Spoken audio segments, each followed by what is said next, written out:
खरं तर छत्रपती शिवाजी महाराज हे महाराष्ट्राच्या आस्थेचं प्रतीक आहे. हे एका व्यक्तीच्या पलीकडं देवदेवतांच्याही पलीकडं छत्रपती शिवरायांना हा महाराष्ट्र मानतो, हा देश मानतो, जगभरातले सर्व शिवप्रेमी मानतात.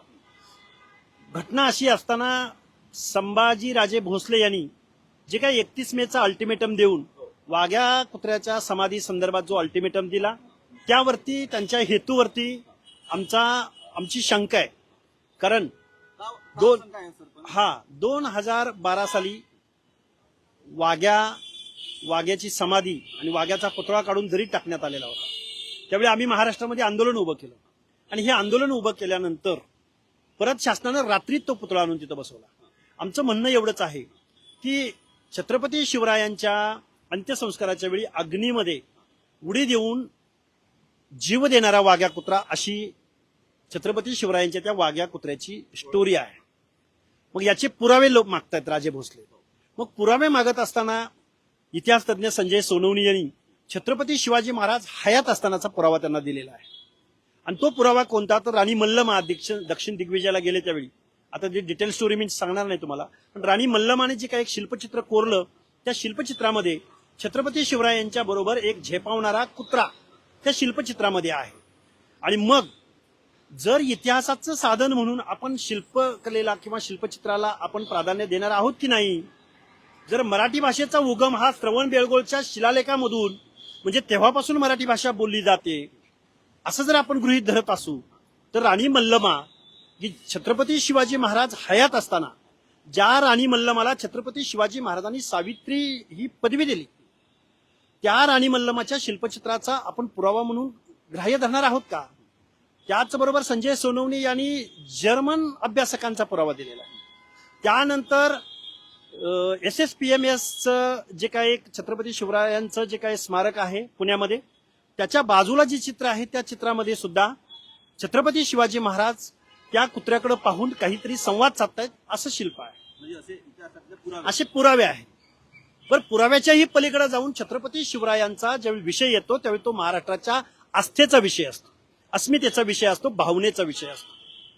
आणि मग तत्कालीन जी काही शिवाजी महाराजांच्या समाधीची जीर्णोद्धारक समिती होती त्या समितीने जो काही निर्णय घेतला त्या निर्णयाच्या हेतूवरती शंका उपस्थित करतायत असा आरोप आमचा संभाजीराजे भोसले यांच्यावर आहे. कारण या सगळ्या लोकांच्या मनामध्ये छत्रपती शिवरायांच्या समाधीचा उद्धार करून छत्रपती शिवरायांप्रती एक मान सन्मान किंवा छत्रपती शिवराय या दैवताविषयी ते उत्तरदायित्व ठरू पाहतायत. त्यांच्या हेतूवर शंका तुम्ही कशी काय उपस्थित करताय? बरं, जरी शंका असली तर तुम्ही पुरातत्व खात्याकडे मुख्यमंत्र्यांकडे एखादी समिती गठीत करायला सांगा, अभ्यासकांची समिती गठीत करायला सांगा की ज्यामधून काहीतरी सत्य बाहेर येईल. पण असं कुठलंही कृत्य न करता तुम्ही अल्टिमेटम देता आणि अल्टिमेटम ही कुठला तर 31 मेचा. 31 मेला पुण्यश्लोक मातोश्री अहिल्यादेवी होळकरांच्या त्रिशतकोत्तर जन्म महोत्सव आहे. त्या दिवशी महाराष्ट्रामध्ये देशाचे पंतप्रधान येणार आहेत.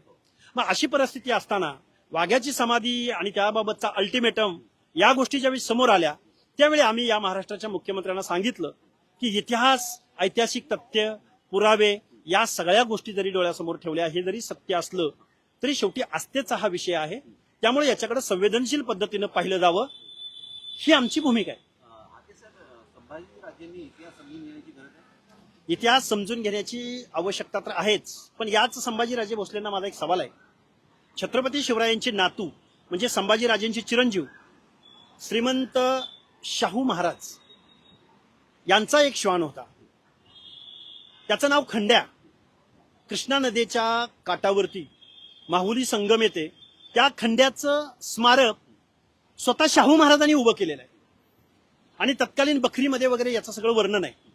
शाहू महाराजांनी त्या खंड्याला जहागीरदार म्हणून जाहीर केलेलं आहे. त्या खंड्यासाठी वतन जाहीर केलेलं आहे आणि त्यांचं स्मारक आहे.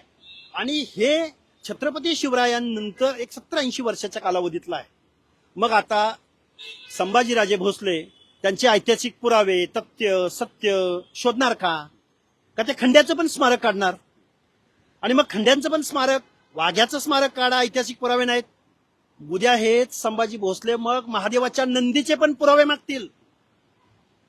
मग आता महादेवाचा नंदी जो शेतकऱ्याशी जीवनाशी निगडीत आहे, जो शेतकऱ्यांचा पूजक आहे, त्या नंदीचे जर उद्या यांनी पुरावा मागितले आणि जर पुरावे नसतील, ऐतिहासिक तथ्य नसेल, तर ते काढून टाका असं जर म्हणणारा असेल, तर मग या महाराष्ट्रातल्या या जनमानसांचा, सर्वसामान्य माणसाचा, लोकभावनेचा आस्थेचं काय आहे की नाही?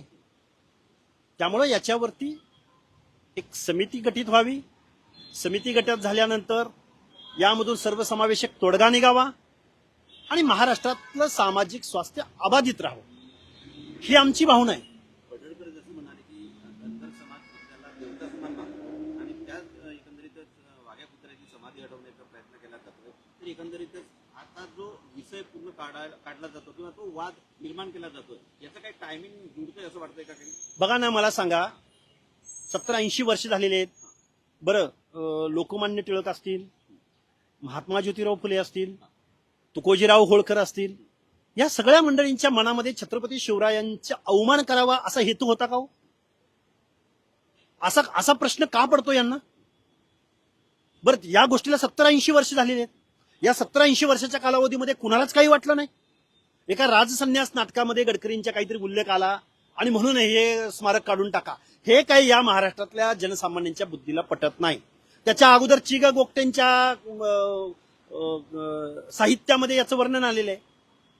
हे बघा, कुणाचा तरी राग तुम्ही कुणावर तरी काढू नका. ब्राह्मण द्वेषापोटी तुम्ही या गोष्टी करू नका. आमचं म्हणणं काय आहे की छत्रपती शिवराय हे दैवताच्या पलीकडचे संवेदनशील विषय, महाराष्ट्राच्या आस्थेचा विषय हा. तुम्ही प्रत्येक गोष्टीला जर ऐतिहासिक पुरावे, तथ्य, सत्य शोधत बसाल, मग मी आता एक प्रश्न उपस्थित करतो संभाजीराजेंसमोर.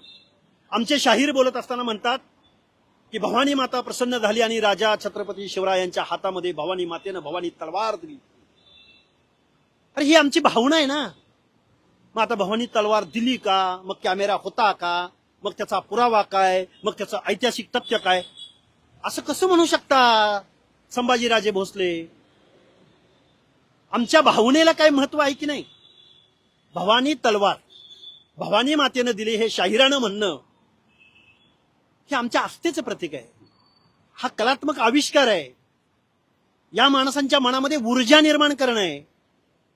वाडा लिहिला जातो, 1,00,000 बांगडी पानपतावर फुटली. मग 1,00,000 बांगडी फुटली का? मग एका सतीच्या हातात किती बांगड्या होत्या? असं तुम्ही त्याचं क्लिष्ट पद्धतीनं वस्तुनिष्ठ निरस करणार का?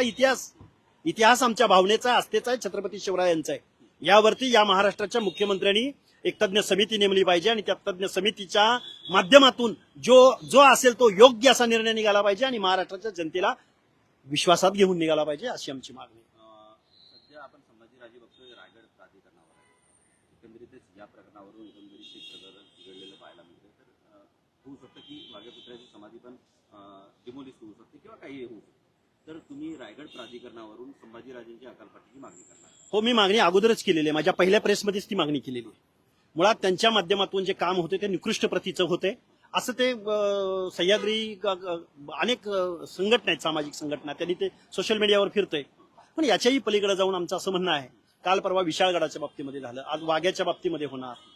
परवा तुम्ही मग श्रीमंत शाहू महाराजांच्या खंड्या कुत्र्याच्या संदर्भात तुम्ही हेच पाऊल उचलणार आहात का?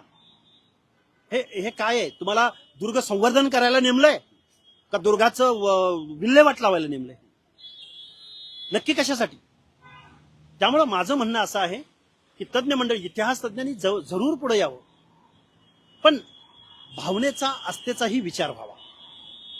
आज प्रभू रामचंद्राचं मंदिर अयोध्येमध्ये झालं की नाही? हा आस्थेचा विषय आहे. मग लंका होती का? मग सोन्याची होती का? मग सोन्याच्या विटा होत्या का? पुरावे कसे शोधणार आणि कसं ते काळाच्या ओघात तुम्ही प्रूव्ह करणार?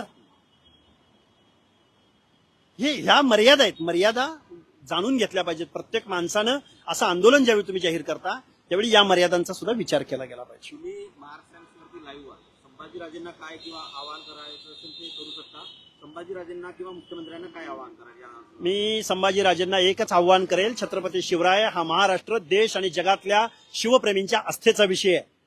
प्रत्येक विषय जर तुम्ही ऐतिहासिक कसोट्यावर जर तुम्ही घासत बसाल तर इतिहास निरस होईल. आमच्या शाहिरांनी जे वर्णन केलेले आहेत, लेखकांनी जे लिहिलेलं आहे, ज्यावेळी एखादी माहिती ज्यावेळी आपण दुसऱ्या फॉर्मॅटमध्ये सांगतो, कलात्मक आविष्कारात एखादं नाट्य निर्माण होतं, तो कलात्मक आविष्कार असतो. मग कलात्मक आविष्काराला तुम्ही ऐतिहासिक चॅलेंज करणार का? ह्या गोष्टी कुठेतरी समजून घेतल्या गेल्या पाहिजेत असं आमचं म्हणणं आहे. आणि महाराष्ट्राच्या मुख्यमंत्र्यांना आमचं म्हणणं आहे की महाराष्ट्रातलं सामाजिक सौहार्द टिकलं पाहिजे, या दृष्टिकोनातून तुम्ही पाहावं आणि योग्य ती समज या सगळ्या मंडळींना दिली पाहिजे.